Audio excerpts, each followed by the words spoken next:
A ruthless billionaire publicly humiliates a homeless teenager by throwing coins at his feet as if he were an animal. But when the desperate young man reveals a birth certificate identifying him as his long-lost son, the cruel executive is confronted with the devastating truth of his own abandonment. Now, father and son must navigate through 15 years of pain, anger, and regret, as Richard Sterling discovers that his past choices have created consequences that may be irreversible. Can love overcome decades of neglect, or are some mistakes too great to be forgiven?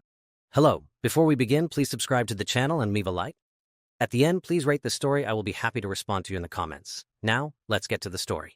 The cold Chicago wind cut through the panoramic windows on the 42nd floor. But Richard Sterling didn't even feel the chill seeping through the imperceptible cracks in the bulletproof glass. His gray eyes, hard as tempered steel, remained fixed on the reports spread across the solid mahogany table, each page representing lives he was about to crush with the coldness of one cutting paper. Mr. Sterling? The hesitant voice of Martha, his secretary for 10 years, echoed through the intercom. The board is awaiting your final decision on the cuts to the Midwest Division. Richard pressed the button with a ruthless finger without taking his eyes off the numbers dancing in front of him. 3,500 families. That was what those numbers represented. 3,500 families who would wake up tomorrow unaware that their worlds were about to collapse. Inform the board that I approve all the proposed cuts, he said, his voice sharp as a keen blade. And Martha? I want the layoff papers prepared by Monday. No extra severances, no extensions. Effective immediately. The silence on the other side of the intercom lasted a few seconds too long, and Richard could almost feel Martha's discomfort crossing the wall that separated them. She had family in Detroit. She probably knew people who worked in the division he had just eliminated with 3 simple words. But Richard Sterling hadn't reached the top of Sterling Industries by being merciful. Compassion was a luxury men like him couldn't afford. Or at least, that was what he repeated to himself every morning when he looked in the mirror and saw his increasingly gray hair, the deepening wrinkles around his eyes, the perpetually hardened expression that had become his trademark. He got up from the Italian leather chair, his muscles tense after hours hunched over contracts and spreadsheets, and walked to the window that offered a privileged view of the city he had conquered brick by brick, deal by deal. Down below, car lights formed golden rivers winding through the avenues, people as small as ants rushing through their insignificant lives, unaware of the power pulsating in that office in the sky. But it was when his gaze inadvertently fell on the desk that Richard felt that familiar pang in his chest, a sharp and unwelcome pain that always caught him by surprise, no matter how many years passed. The silver frame was there, as it had been for the last 15 years, but turned upside down, as he had left it the previous Friday after a particularly tense argument with the Japanese investors. Sarah. Even without seeing her face, Richard could feel the brown eyes that used to shine when she smiled, could almost hear the crystalline sound of the laughter that filled every corner of the house that now remained empty and silent on the North Shore. 15 years. 15 years since the call came in the middle of a meeting just like this, since his life split into 2 distinct parts, before and after that rainy December night when Sarah couldn't see the curve on Lakeshore Drive in time. With a sudden, almost violent movement, Richard flipped the frame right side up, forcing himself to face those eyes that haunted him. Sarah at 35, radiant in her navy blue dress at the company Christmas party the year before the accident. She was laughing at something he had whispered in her ear, probably a sarcastic joke about one of the pretentious guests circling the party. "Why did you leave me?" The question escaped in a hoarse whisper, breaking the deadly silence of the office. It was a question he had asked himself 1,000 times over the years, always hoping for an answer that would never come. Richard closed his eyes tightly, trying to push away the memories that insisted on resurfacing like inconvenient ghosts.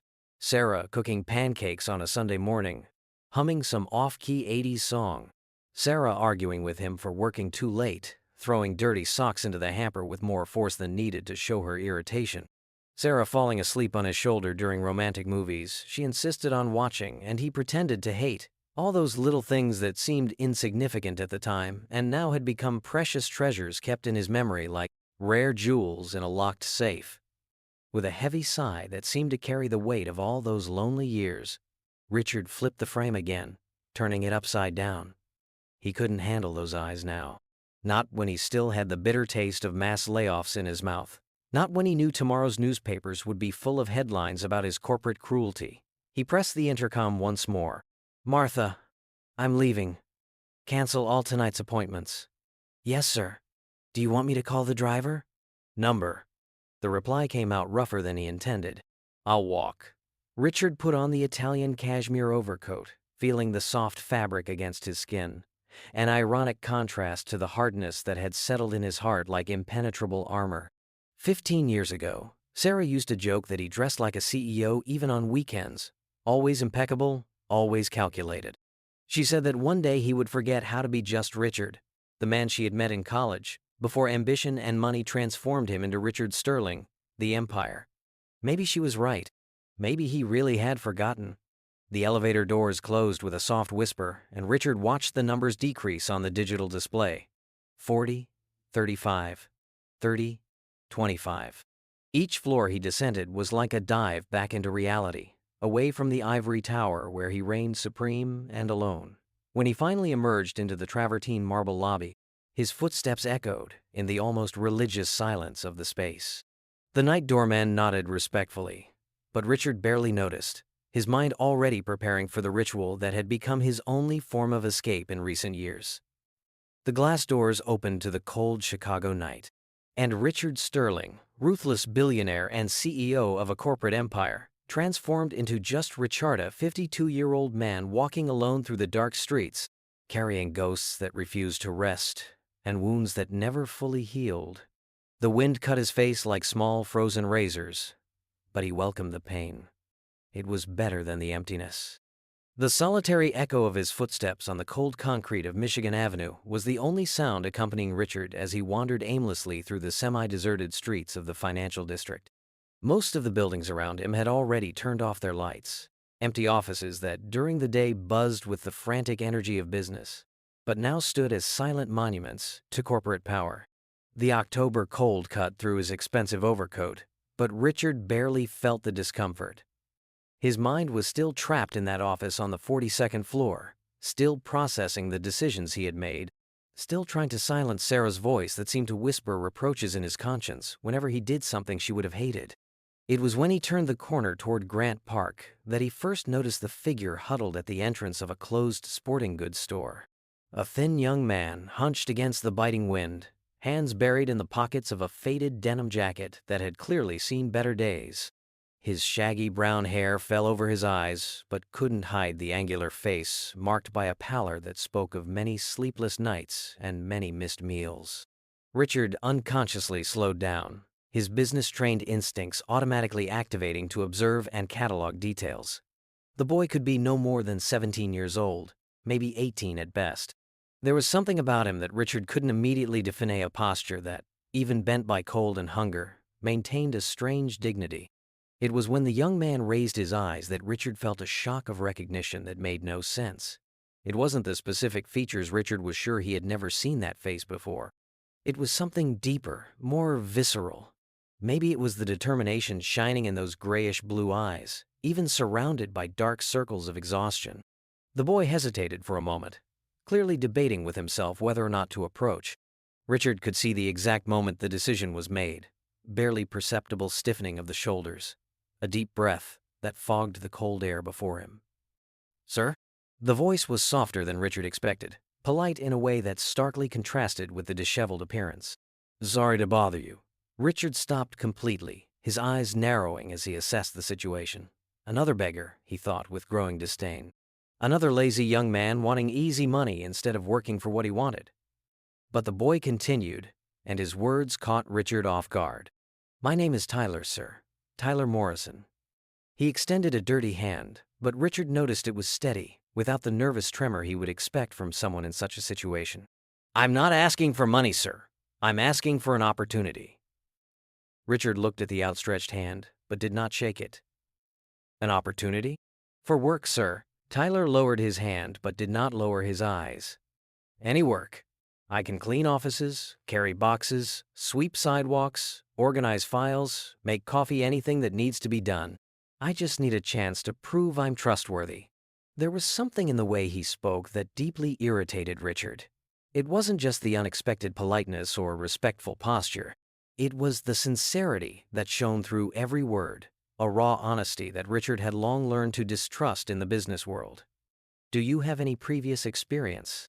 Richard asked, his voice heavy with skepticism. "I worked in an auto parts store in Southside for 6 months until it closed," Tyler answered without hesitation. "And I helped my uncle in his mechanic shop when I was younger. He taught me that honest work is the only way a man keeps his dignity." The mention of dignity made something twist uncomfortably in Richard's stomach. That word seemed strange, coming from someone who clearly had nowhere to sleep, who probably hadn't eaten a decent meal in days. "Why aren't you in school?" Richard asked abruptly.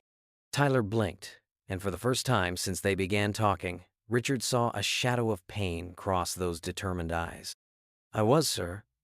Until things got complicated at home." He paused, clearly struggling with something inside. "My mother, she got sick. Cancer. I left school to take care of her and work to pay for the medicine. When she died, I had nothing left.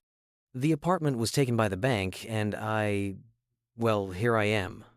The brutal simplicity of the explanation hit Richard like a punch to the stomach. There was no self-pity in the boy's voice, only a resigned acceptance of the facts. It was exactly the kind of touching story Sarah used to tell when trying to convince Richard to donate more money to charities, the kind of situation she said broke her heart.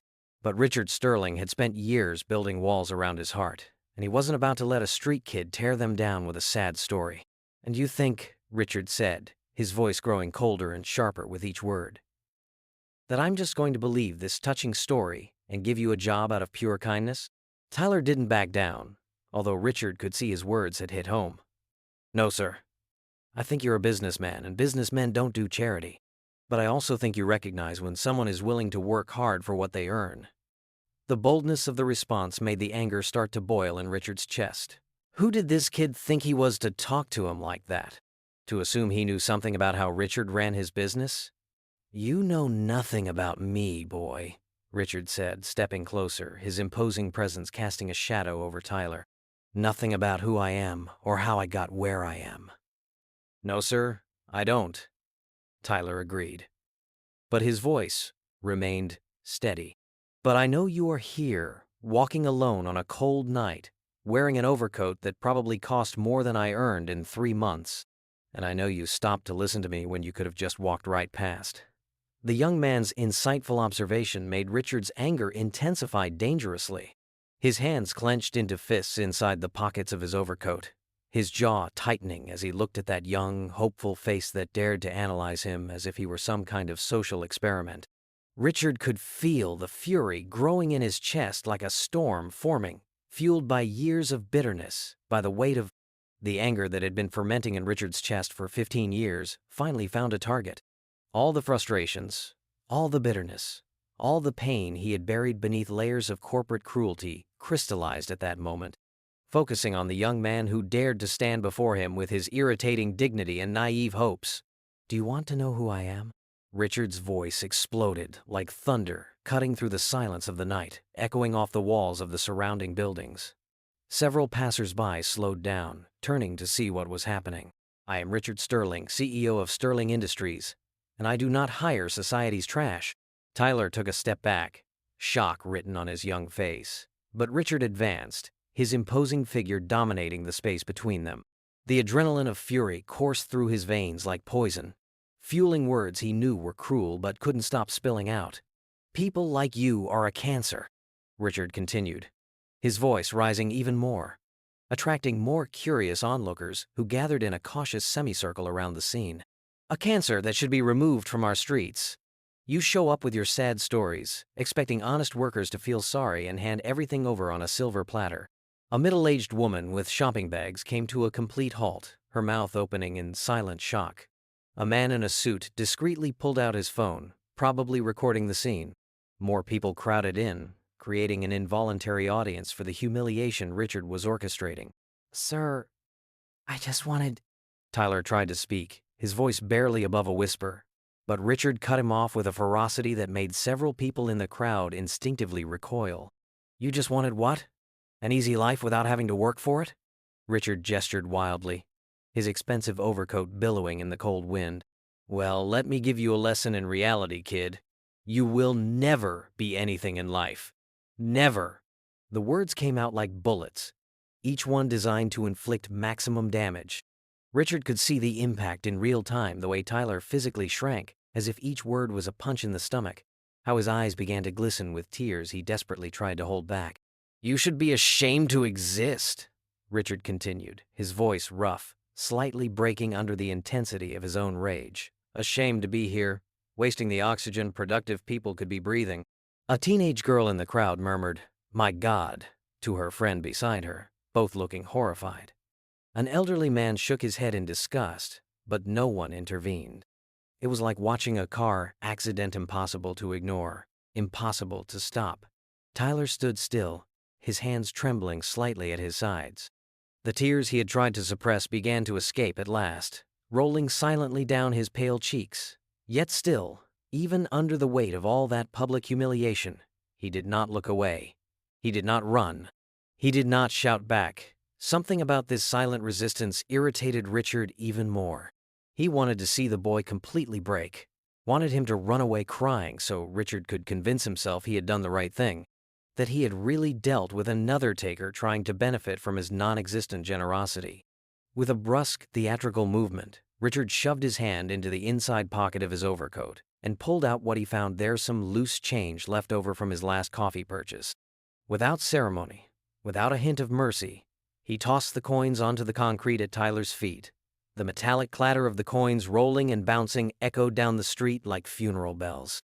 Several spectators gasped audibly. A woman covered her mouth with her hand, visibly nauseated by what she was witnessing. "There it is," Richard said, his voice dripping disdain like acid. $3.75. It's more than you deserve, more than you will ever deserve. Now get out of my sight before I call the police and have you arrested for vagrancy." For a long moment, Tyler simply stared at the coins scattered at his feet.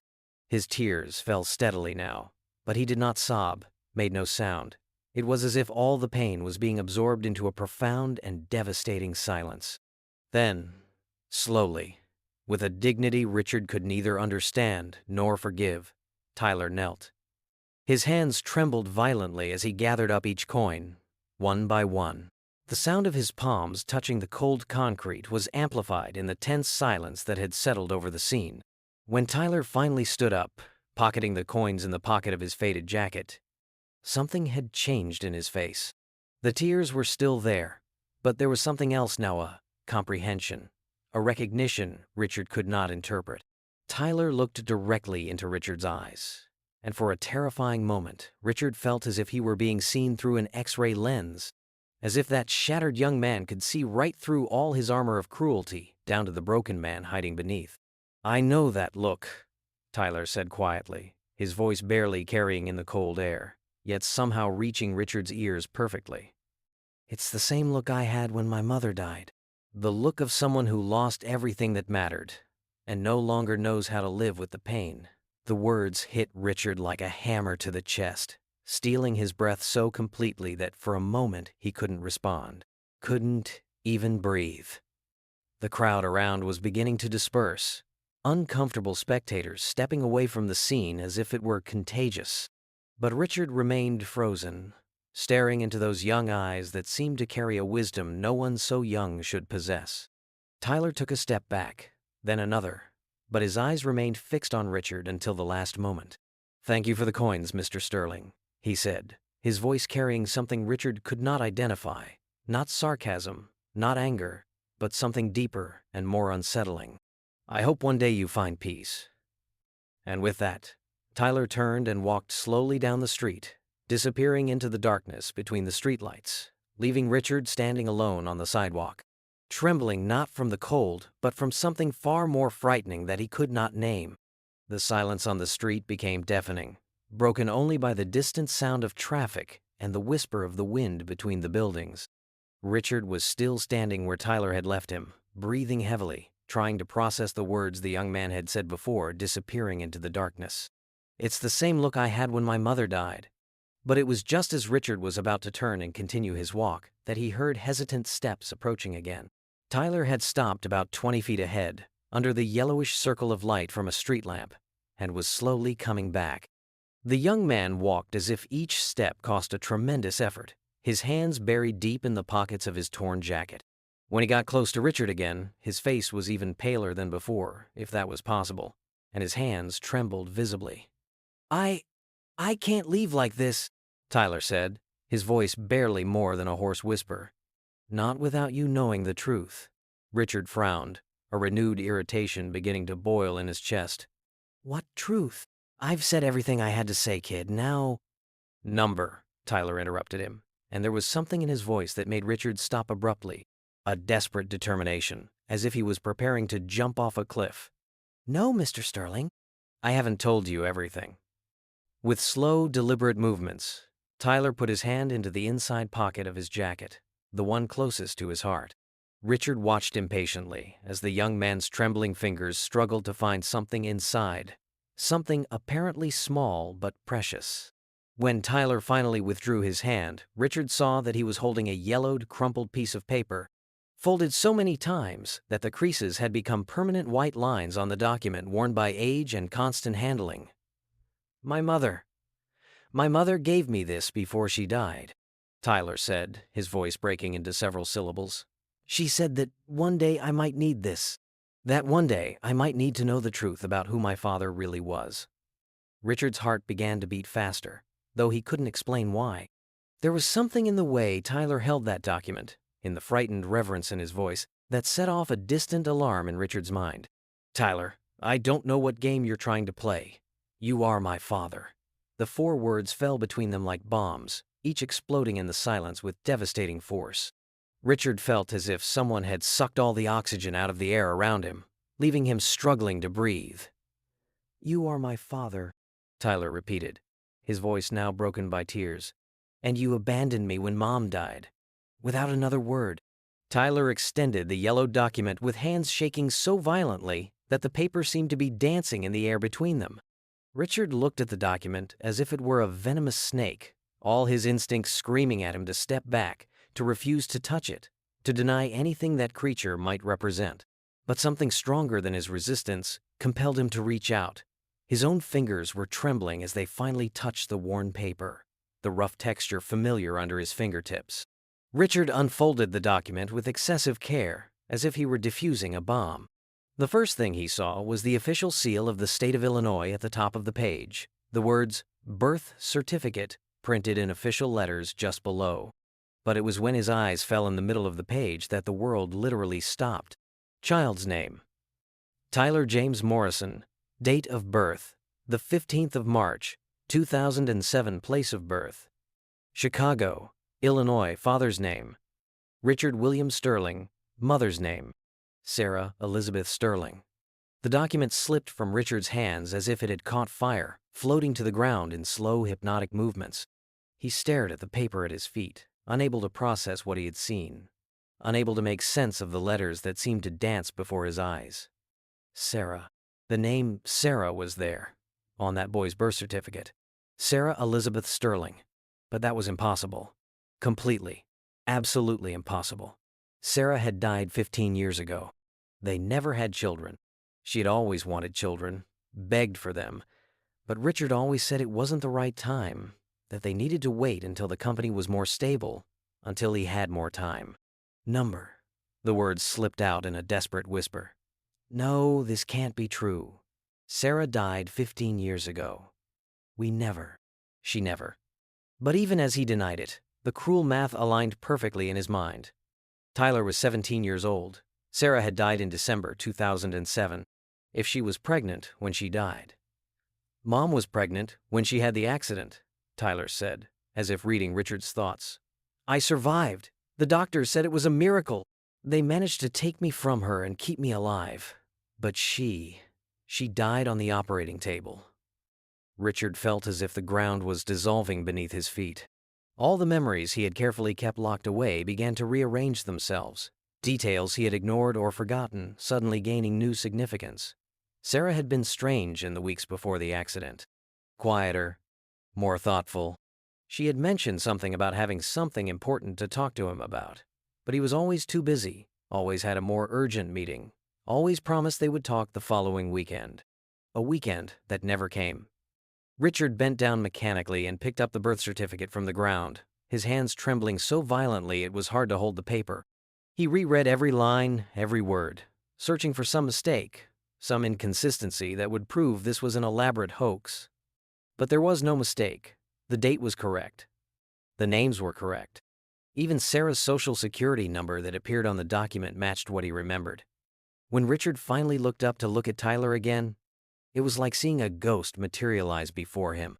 Now that he knew what to look for, all the features were there, the shape of the eyes, the jawline, even the way Tyler held his shoulders when he was nervous-exically like Richard did. "You are my son," Richard whispered, the words coming out like a confession torn from him. Tyler nodded slowly, tears freely streaming down his youthful face now. "I am your son.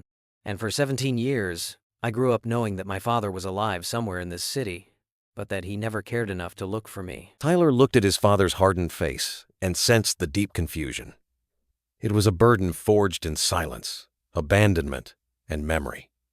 Though the pain was immense, there was hope in the recognition.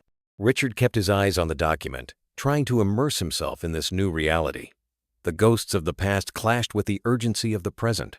And on that barren street corner, father and son saw themselves not as rich or poor, but as two broken human beings seeking redemption. The world around Richard began to spin and warp, as if someone were twisting reality like a wet cloth. The present dissolved at the edges, and suddenly he was back in that cold, sterile hospital 15 years ago, with the smell of disinfectant burning his nostrils and the incessant sound of electronic monitors echoing through the hallways like a chorus of laments. December 2007. "Mr. Sterling?" The nurse's voice had sounded weak and distant, as if speaking through a thick glass wall. Richard was sitting in that uncomfortable plastic chair in the waiting room, his clothes still damp from the rain that night, a stain of dried blood on the shirt collar, Sarah's blood. "Your wife. We regret to inform you that she did not survive her injuries." The words cut me like shards of glass. "But we managed to save the baby." The baby. Richard had completely forgotten there was a baby. In the last 6 hours of nightmare, since the police call, the desperate race to the hospital, the agonizing hours of waiting, he had managed to block that reality from his mind. "Is the baby okay?" he had asked, mechanically, his voice sounding as if it belonged to someone else. "He is a strong boy, born premature, but breathing on his own. He will need special care in the coming weeks, but the doctors are optimistic." Richard remembered being taken to the nursery, looking through the glass at that tiny creature covered in tubes and monitors. Tyler James Sterling, the name Sarah had chosen, the name she had whispered to him the night before the accident when she finally summoned the courage to tell him about the pregnancy. The baby was so small, so fragile, but even through all that medical equipment, Richard could see traces of Sarah in the delicate features. The eyes, when they briefly opened, had the same blue-gray color as Sarah's age Annery. The shape of the mouth was exactly the same, and that had been unbearable. Over the next 2 weeks, Richard had tried. God knows he had tried. He went to the hospital every day, sat beside the nursery, forced himself to hold the baby when the nurses insisted. But every time he looked at Tyler, he saw Sarah. He saw what they could have had together, the plans they had made, the dreams they had shared. It was Margaret, Sarah's younger sister, who first suggested that maybe Tyler would be better off with her temporarily. Margaret was 28 at the time, single, working as an elementary school teacher, and had a small, cozy house in Evanston. "Just until you recover from the shock," she said, her brown eyes so much like Sarah's full of understanding and concern. "Just until you are ready to be the father Tyler needs." Richard agreed gratefully. It was temporary, he told himself. Just until he could get his thoughts in order, until he could look at his son without feeling like he was drowning in memories. But days turned into weeks, and weeks turned into months. Margaret sent regular photos, Tyler learning to crawl, Tyler taking his first steps, Tyler smiling at the camera with 2 shiny little teeth. Richard kept every photo in a drawer of his desk, promising himself he would visit them next week. But he never went. Work became his refuge. 16, 18, 20 hours a day at the office, building the Sterling empire with an obsession bordering on madness. It was easier to deal with reports and spreadsheets than with the reality of a son growing up without him. Margaret's calls became less frequent.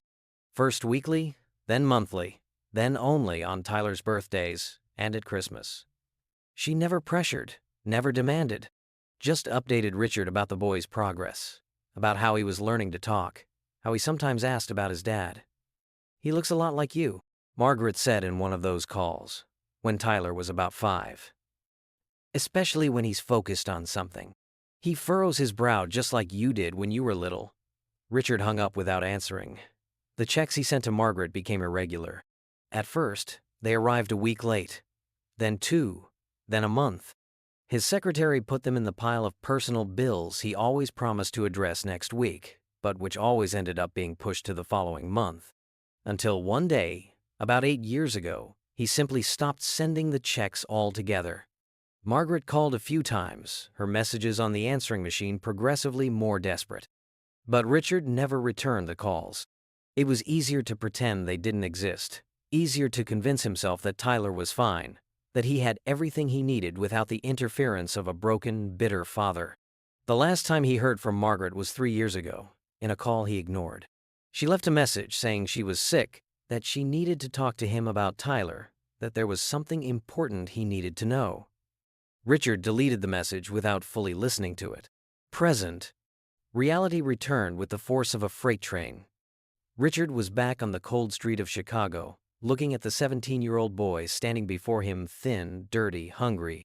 But with Sarah's eyes and the stubborn chin Richard recognized from the mirror, Tyler, his son. The son he had abandoned not once but twice. First, when he gave the baby to Margaret, convincing himself it was best for everyone. Then, when he stopped sending money, stopped returning calls, effectively erased the boy's existence from his life. The magnitude of his betrayal hit him like an avalanche. Tyler had grown up believing his father was alive, successful, thriving in the same city where he begged for food. He had grown up not knowing that Richard Sterling, the billionaire who appeared in the newspapers, the CEO interviewed on television, was the man who should have loved and protected him. "Margaret died 3 years ago," Tyler said quietly, as if he could read Richard's thoughts.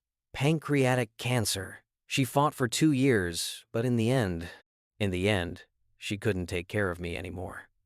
Richard closed his eyes, remembering that last message he had deleted without fully hearing. "I went into the foster care system," Tyler continued, his voice monotone as if reciting facts about someone else's life. 3 different families in 2 years. The last family, well, let's just say it wasn't a safe place for me. So I left. I preferred the streets to staying there." Tyler, he took a deep breath, weighed down by guilt. "I always thought I was doing what was best for you, but I never made you part of my life." The birth certificate slipped from Richard's numb hands for the second time, floating down to the cold concrete like an autumn leaf carrying the weight of a lifetime of regrets. The sound of the paper hitting the ground seemed to echo through his soul like the final chord of a tragic symphony. For a moment that seemed to stretch on for eternity, Richard stood still, staring at Tyler as if he were seeing a ghost. But it wasn't a ghost, it was something far worse. It was the physical embodiment of his greatest failure, his cowardice, 15 years of choices that had led to this devastating moment. Then, without any warning, Richard's legs simply gave way. The billionaire CEO, the man who had built an empire with his own hands, the man who had publicly humiliated his own son just minutes before, collapsed onto the cold Michigan Avenue pavement like a puppet whose strings had been cut. First, it was just a tremor in his legs, then a weakness spreading throughout his body until he could no longer stand. Richard fell heavily to his knees on the rough concrete, his expensive overcoat spreading around him like a black shroud. "My God," came out as a hoarse whisper from his throat. "My God, what have I done?" Tyler took a step back, his eyes widening in shock at seeing the powerful man who had just publicly humiliated him now on his knees on the sidewalk, trembling like a frightened child. But it was when Richard lifted his face, a face utterly transformed by pain, that Tyler saw something he never expected to see. Tears.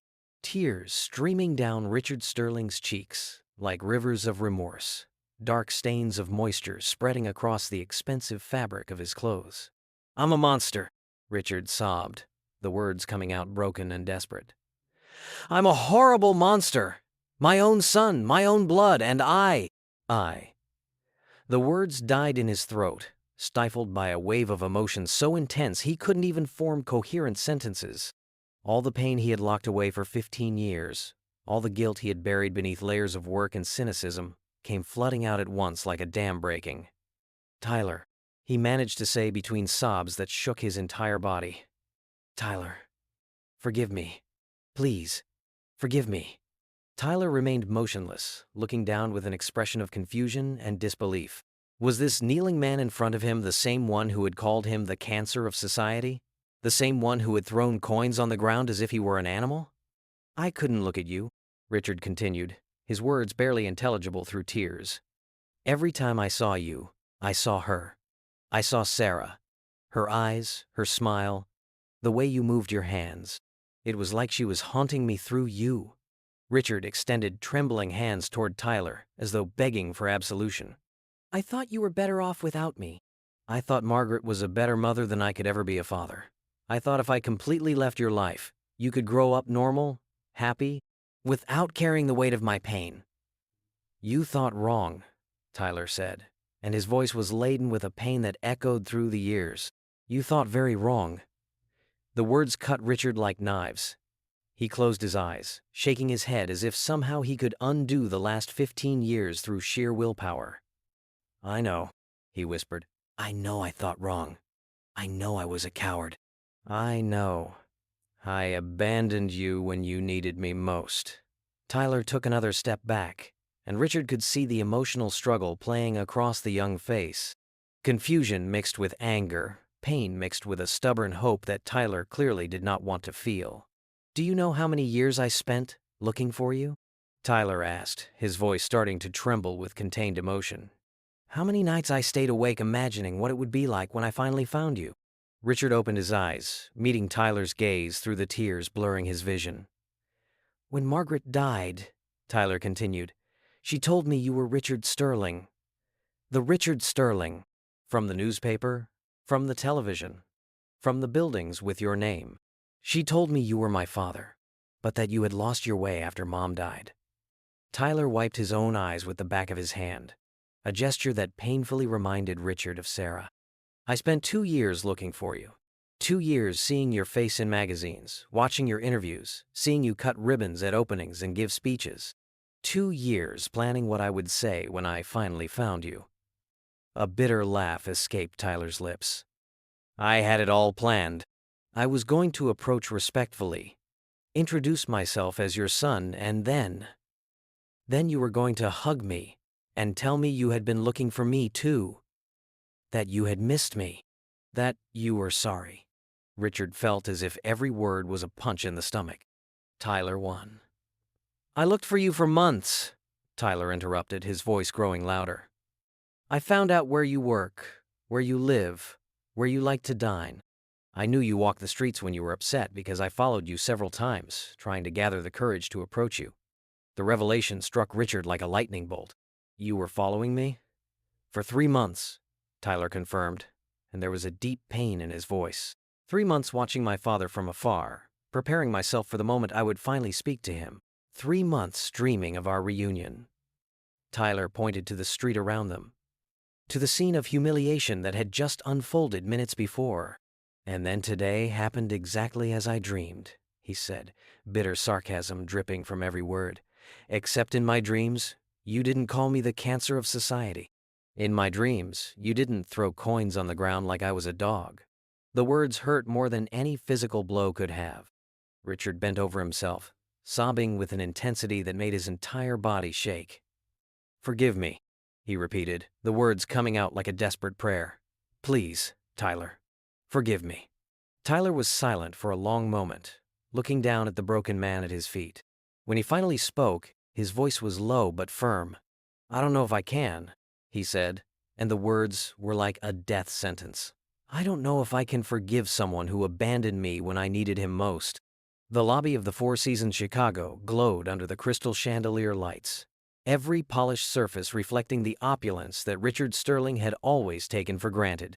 But that night, as he guided Tyler through the pristine marble, The wealth around them seemed obscene, a glaring reminder of the distance between the world he inhabited and the hell his son had lived through. Tyler walked beside Richard with a stiffness that spoke of years of self-protection. His eyes, those eyes that Richard now recognized as both his and Sarah's, swept the luxurious surroundings with a mixture of reluctant admiration and deep mistrust. From time to time, other guests glanced discreetly at them, the impeccably dressed man and the thin young boy in dirty clothes, but Richard completely ignored them. "Mr. Sterling." The concierge approached with a professional smile. "How may I assist you this evening?" "I need the best suite available," Richard said, his voice still hoarse from the tears he had shed on the street. "Immediately." "Certainly, sir. The presidential suite is available. Should I prepare it for one person?" Richard looked at Tyler, who remained silent, studying the elaborate patterns on the Persian carpet at their feet. "For two people." 15 minutes later, they were on the 45th floor, in a suite that cost more per night than many people earned in a month. Tyler stopped at the entrance, his eyes widening slightly at the panoramic view of Chicago stretching through the floor-to-ceiling windows. "You must be hungry," Richard said, breaking the tense silence that had settled between them. "Let's order room service, and then you can take a hot shower. I'll have new clothes brought up." Tyler looked at him with a cautious expression. "Why are you doing this?" The simple question cut Richard deeper than he expected. "Because you are my son. Because I failed you in every possible way, and I need to try to make this right. You can't fix 15 years in one hotel night," Tyler said, his voice laden with bitterness that shouldn't belong to someone so young. But Richard didn't know what else to do. Money and luxury were the only languages he had learned to speak fluently in the last 15 years. He called the concierge, asking them to send a personal shopper with appropriate clothes for a 17-year-old. He also ordered a feast from the hotel's most expensive restaurant. While they waited, Tyler sat in one of the Italian leather armchairs, looking restless and out of place. Richard watched every move of his son, trying to catalog the details he had missed over the years. Tyler bit his lower lip when thoughtful, how his fingers drummed unconsciously when nervous, small gestures that were strangely familiar. The personal shopper arrived first, bringing bags filled with expensive clothes. Tyler accepted the clothes with rigid politeness, disappearing into the suite's bathroom. Richard heard the sound of running water for nearly an hour, and when Tyler finally emerged, clean and dressed in new jeans and a blue shirt that brought out his eyes, Richard felt a painful pang of recognition. He looked like Sarah. He also looked like Richard, but it was Sarah that Richard saw first in the way Tyler pulled his shirt down, in the way his damp hair fell over his forehead.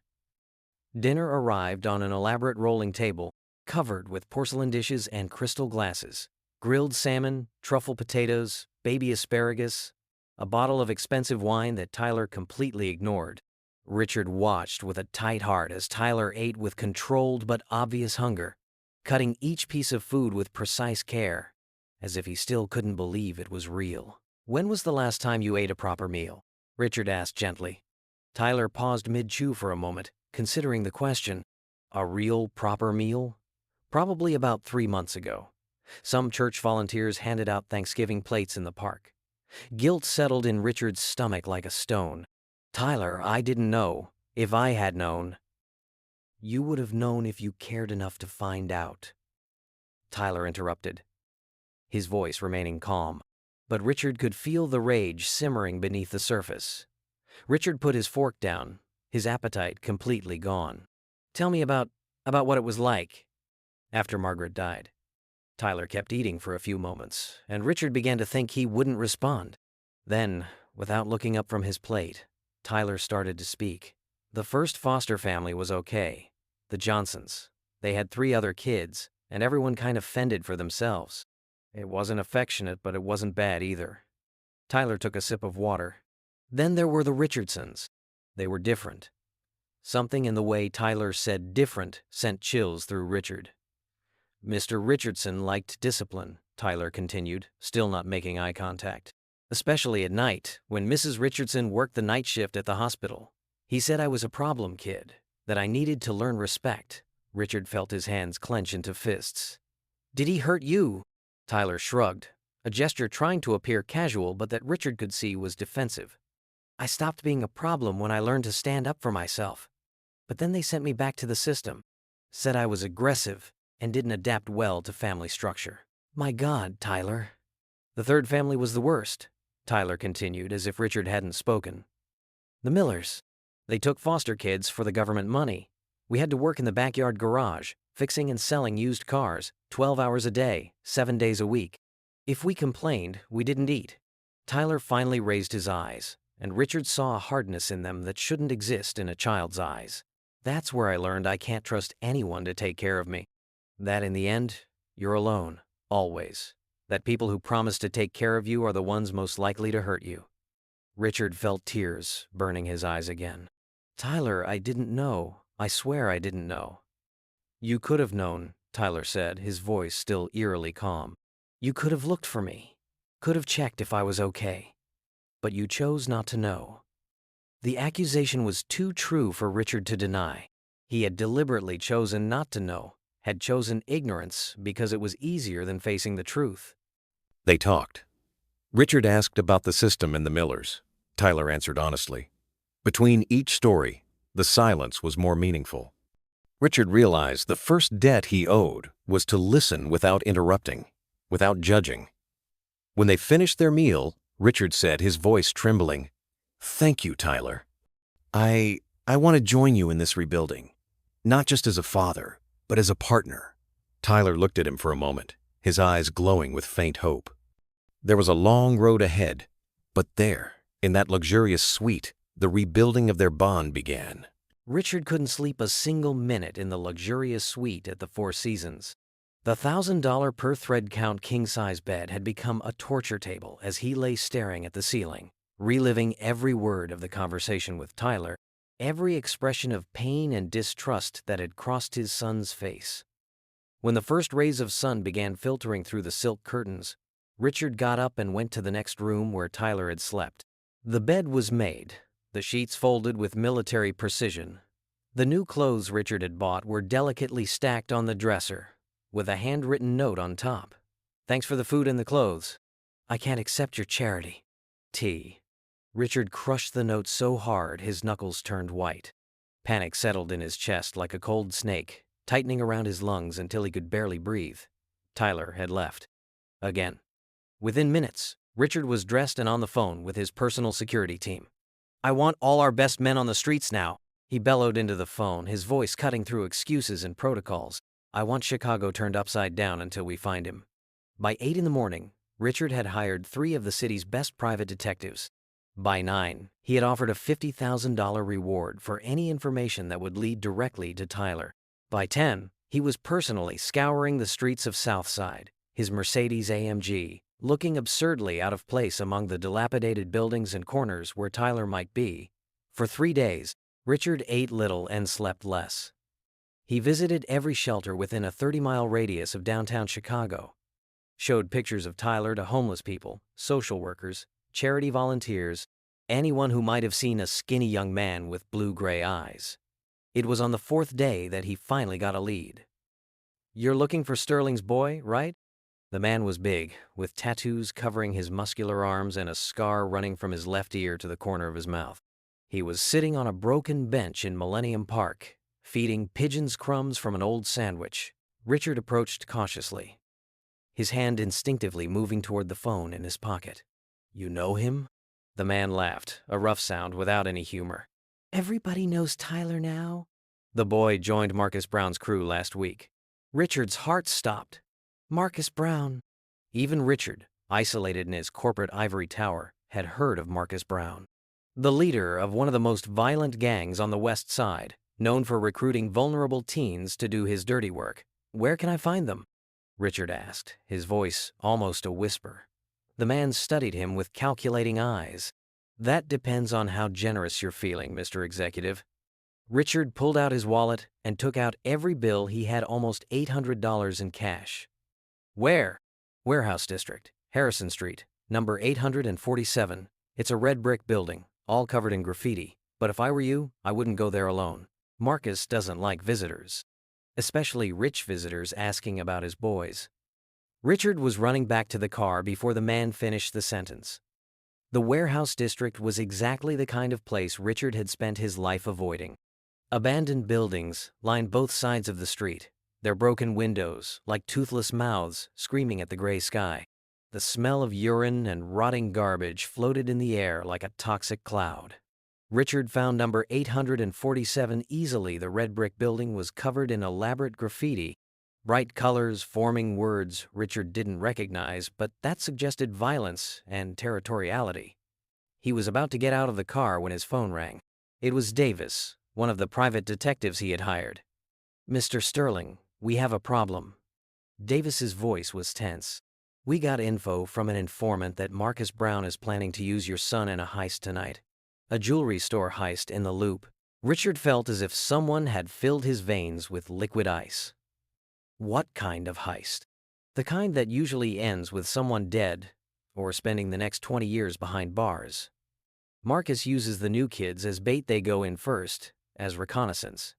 If anything goes wrong, the kids take the blame, and Marcus runs. Richard closed his eyes, visualizing Tyler, that brave but broken young man who had spent years searching for his father, being used as a disposable piece in a dangerous criminal's game. "The jewelry store is on North Michigan Avenue," Davis continued. "Bradley Diamonds. Our informant said the heist is set for 10 at night. It's 6:30 now, Mr. Sterling. If we are going to intercept this, we need to act fast." Richard looked at the warehouse in front of him, then at the clock on his car's dashboard. 3.5 hours. 3.5 hours to find Tyler, convince him to leave the gang, and save him from a decision that could destroy the rest of his life, or kill him. "Davis, I want you to meet me at the warehouse. Bring backup, but keep your distance. If this goes wrong, things could heat up quickly." "Mr. Sterling, maybe we should call the police." "Number." Richard's voice was steely with determination. "The police will see Tyler as just another potential criminal. They won't care that he's just a desperate kid being manipulated by a predator. We're going to handle this our way." As Richard hung up the phone and checked the locks on the car one last time, he could feel adrenaline coursing through his system. For the first time in 15 years, Richard Sterling was not fighting for profit or corporate power. He was fighting for something infinitely more precious: his son's life. The chance to be the father he should have been from the start. The sun was beginning to set behind Chicago's skyscrapers, casting long shadows through the empty streets of the warehouse district. And somewhere in that labyrinth of abandoned buildings, Tyler was being prepared for a mission that could be his last. Richard checked the time once more. 6:47 p.m. The race against time had begun. The interior of the abandoned warehouse smelled of mold, old oil, and human despair. Richard followed the rough voices echoing through the cavernous space, his Italian leather shoes making muffled sounds on the cracked concrete. Piles of empty crates and rusted machinery created a maze of shadows haunted by the amber light filtering through the broken windows high above.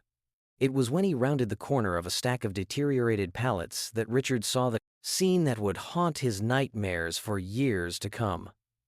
Tyler was leaning against a brick wall, his hands visibly trembling while a tall, muscular man spoke close to his face.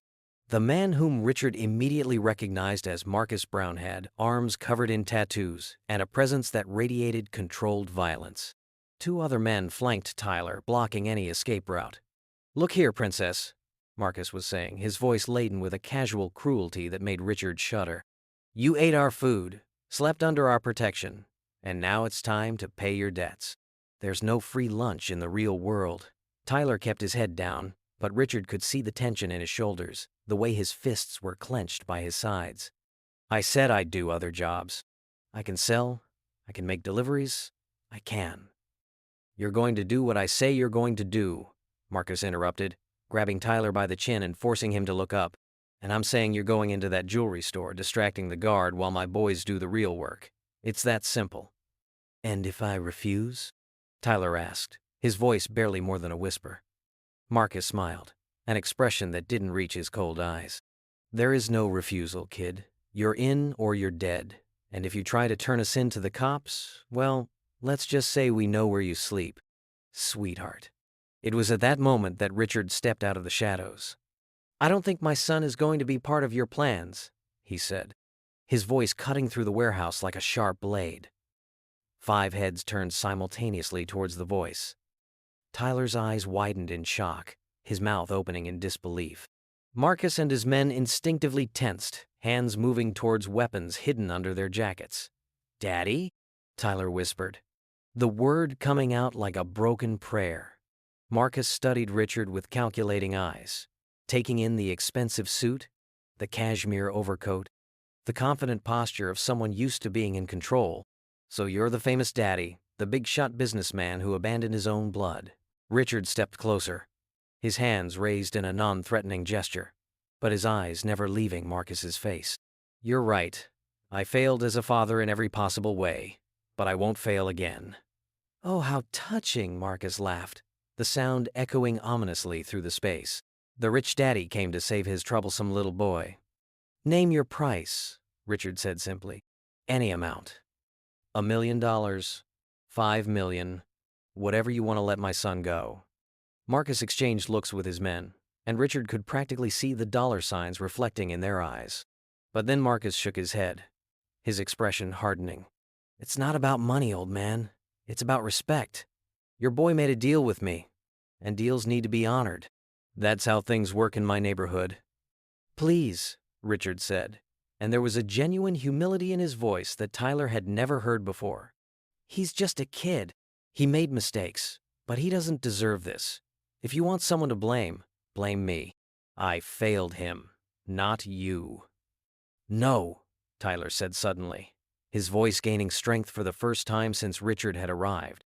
"You don't have to do this. I made this choice. I can deal with the consequences." Richard looked at his son, seeing not the frightened boy Marcus was intimidating, but the brave young man who had survived years on the streets, who had searched for his father despite all the pain, who was willing to sacrifice himself to protect the man who had abandoned him. "No," Richard said firmly. "You're my son, and I should have been there to protect you from day one. I won't fail you again." That's when Marcus lost his patience. With a quick move, he pulled a 9mm pistol from inside his jacket, pointing it directly at Tyler's chest. "Enough of this family reunion nonsense," Marcus snarled. "The boy comes with us." End of discussion. Richard saw the gun, saw Marcus's finger moving toward the trigger, and something primitive and powerful exploded in his chest. Without thinking, without hesitating, without considering the consequences, Richard lunged forward. In a move that surprised even himself, Richard threw himself between the gun and Tyler, his arms spreading wide as if somehow he could shield his son with his own body. "If you want to kill him, you have to go through me first," Richard said, his voice steady despite the adrenaline coursing through his veins. Tyler screamed, "Daddy, no!" But Richard didn't move. Marcus looked at Richard with disbelief, the gun still pointed but hesitating. "Are you crazy, old man? You're really willing to die for this punk?" "Yes," Richard said without hesitation. "I am." It was at that moment, looking into his father's determined eyes, seeing the man who had abandoned him now, literally putting his life on the line, that something broke inside Tyler. All the resentment, all the anger, all the pain he had carried for years suddenly gave way to a devastating understanding. His father loved him. Despite everything, despite the years of abandonment, despite the cruel words on the street, Richard Sterling was standing between a loaded gun and his son, willing to die for him. The sound of sirens began to echo in the distance, growing louder by the second. Marcus's head snapped up, his expression changing from threatening to panic. "Cops! Somebody called the cops!" Richard had quietly alerted them before entering the warehouse, giving them 20 minutes to position themselves around the building. He had gambled that he could talk Marcus down before they arrived, but had wanted backup in case things went wrong. "Drop your weapons!" a voice boomed through a megaphone outside. "This building is surrounded." Marcus's men began to scatter, running for back exits, leaving their leader standing with the gun still pointed at Richard. For a long, terrible moment, Richard thought Marcus might pull the trigger out of pure spite. But then Marcus lowered the weapon, his shoulders sagging in defeat. "This ain't over," he snarled as police officers burst through the doors. "Nobody crosses Marcus Brown and walks away." Within seconds, the warehouse was full of officers in tactical gear. Marcus was taken down and cuffed, still shouting threats.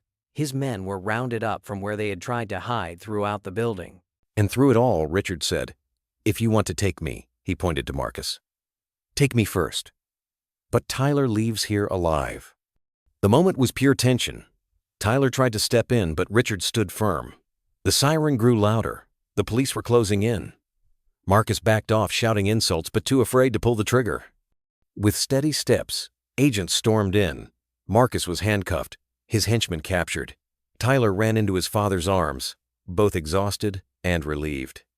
In the silence that followed, Richard whispered, "My son, we are together, always." For the first time that day, Tyler believed he might be worthy. The golden rays of the spring sun filtered through the French windows of Richard Sterling's office, creating delicate patterns of light on the Persian rug covering the mahogany floor. But the office was no longer the same cold and intimidating space it had been 6 months ago. Green plants had been added to the corners, warming the space with life. The shelves that once held only financial reports now also housed books on youth development and family psychology. On the massive mahogany desk, 2 silver frames held places of honor. A faded photo of Sarah at 35, her radiant smile captured for eternity. Beside it, a new photo. Richard and Tyler at Millennium Park, both genuinely smiling for the first time in 15 years. Tyler wore a new suit, but his eyes retained that familiar intensity Richard had learned to love, a blend of Sarah's determination and his own business stubbornness. The office door opened softly, and Tyler entered carrying a stack of reports and a steaming mug of coffee. In the last 6 months, the young man had transformed dramatically. The thin, desperate boy from the streets had become a confident 18-year-old. His brown hair was neatly trimmed, his upright posture spoke of rebuilt self-esteem, and there was a new light in his gray-blue eyes. "The numbers from the job placement program have arrived," Tyler said, placing the reports on Richard's desk. 347 people hired this quarter, with a retention rate of 82%. Richard smiled, flipping through the documents that represented far more than just statistics. Each number was a transformed life, a stabilized family, a second chance offered. The Sterling Second Chances program had become the company's most important project, consuming millions of dollars but generating a kind of satisfaction Richard had never experienced in decades of corporate profits. "And how are the numbers from our transitional homes?" Richard asked, referring to the 5 shelters Sterling Industries had funded for youth leaving the foster care system. Tyler consulted his notes, a habit he had developed in his new role as special assistant for social programs. Casa Aurora served 42 youth this quarter. Casa Esperanza, 38. Academic success rates are above 90%, and 70% of residents found jobs or internships within 6 months. Richard nodded with satisfaction. Casa Aurora and Casa Esperanza Names Tyler had suggested during one of the many family therapy sessions they had been faithfully attending. Dr. Martinez, their therapist, had explained that working together on meaningful projects could help rebuild trust between them. She was right, as always. "How were the classes today?" Richard asked, referring to the private lessons Tyler was taking to complete high school. After years on the streets, Tyler had lost a lot of educational time, but his natural intelligence and fierce determination had helped him catch up quickly.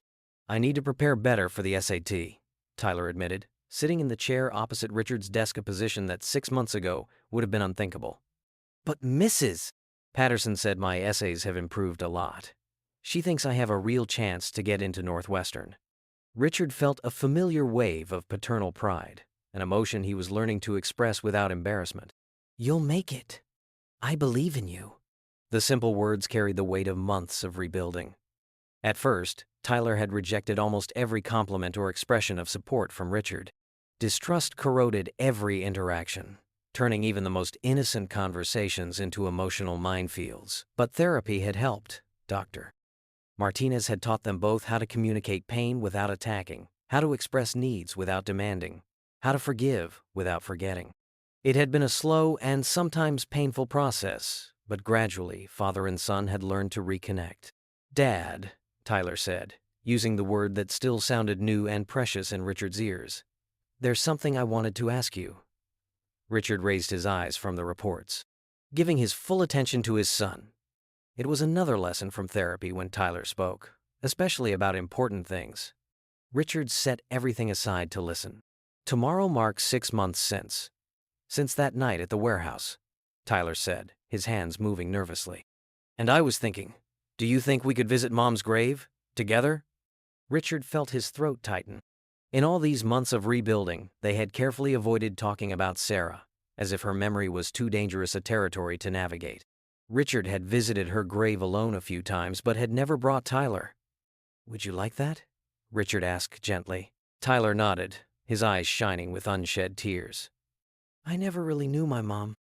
I mean, Margaret used to tell me stories, show me pictures, but she was your wife first. She was part of your life before being my mom. I want to feel like she approves of us, that she's happy because we finally really found each other. Richard had to blink several times to hold back his own tears. Of course, son. Of course we can. The next morning, Richard and Tyler took the silent trip to Graceland Cemetery. The sky was clear, with white clouds lazily floating over the ancient trees that protected the graves like eternal guardians. Tyler carried a bouquet of white lilies, the favorite flowers of Sarah, Richard had told him. Sarah Sterling's grave was simple but elegant, a black granite headstone with an inscription Richard had chosen 15 years ago. Sarah Elizabeth Sterling, beloved wife, gentle soul, a love that death cannot diminish. Tyler stood in front of the headstone for a long moment, as if absorbing the reality of finally being before his mother's resting place. Richard remained beside his son, respecting the intimate moment. Hi, Mom, Tyler said finally, his voice soft but clear. I'm Tyler, your son. Tyler laid down the lilies and said, looking at the tombstone, now we're truly a family. Richard hugged his son gently and said, she's happy, son. She's proud. There, beneath the peaceful sky, father and son united by pain and forgiveness, found the beginning of a new tomorrow, truly built together. If you enjoyed this story, subscribe to the channel and leave a like. These other stories will also move you. Click to keep watching.